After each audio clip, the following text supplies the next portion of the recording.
as I met Mr. Gandhi in the capacity of an opponent, I have a feeling that I know him better than most other people because he had opened his real fangs to me, you see, and I could see the inside of the man.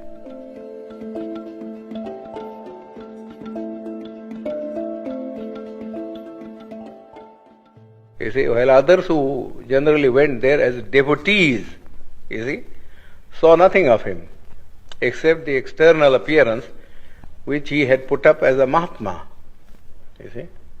But I saw him in his human capacity, the bare man in him. You don't feel then that he fundamentally changed the aspect of Not at all, not at all. In fact, he was all the time double dealing.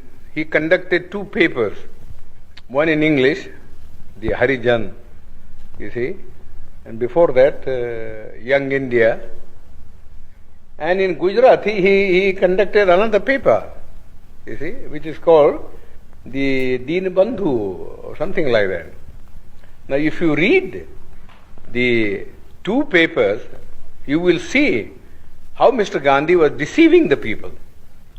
In the English paper, he posed himself as an opponent of the caste system and of untouchability, you see, and that he was a Democrat.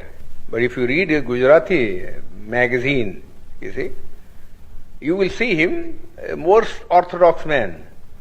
He has been supporting the caste system, the Varnashram Dharma, and all the orthodox dogmas, you see, which have kept India down, you see, all through ages.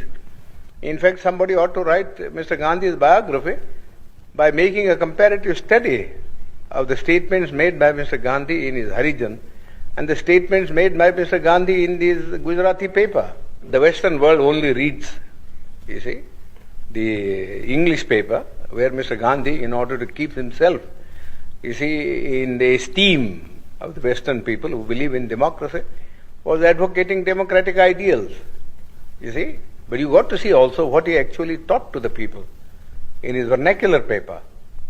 Nobody seems to have made any reference. All the biographies that have been written of him, you see, are based upon his Harijan, you see, and the Young India, but not upon the Gujarati writings of Mr. Gandhi. We have been carrying on with untouchability for the last 2000 years. Nobody has bothered about it, you see. Nobody is bothered about it. Yes, there are some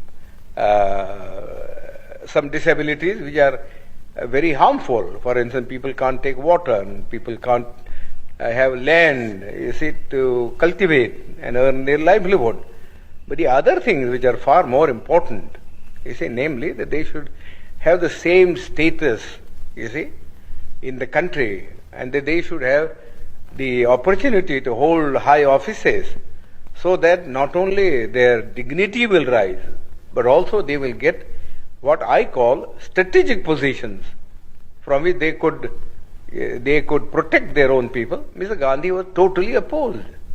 Totally opposed. You see?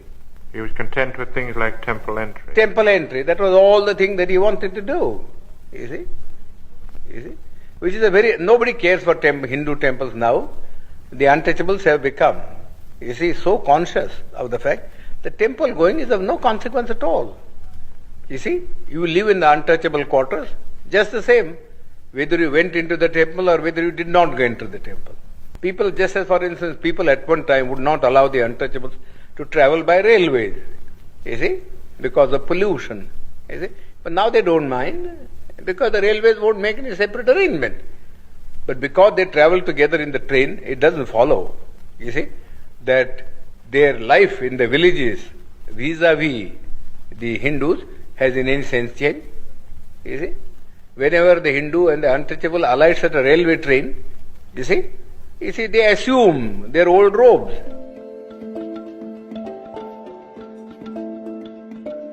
I do not know how suddenly Mr. Attlee agreed, you see, to give independence. That's a matter of secret which Mr. Attlee one day, I think, will disclose in his autobiography, how he came to do that, you see, because nobody ever expected. You see, such a sudden change of front. Nobody ever expected.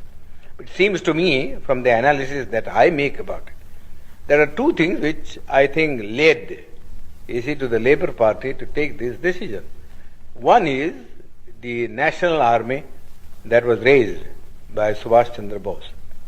The British had been ruling this country in the firm belief that whatever may happen, in this country, and whatever the politician may do, they will never be able, to change the loyalty of the soldier.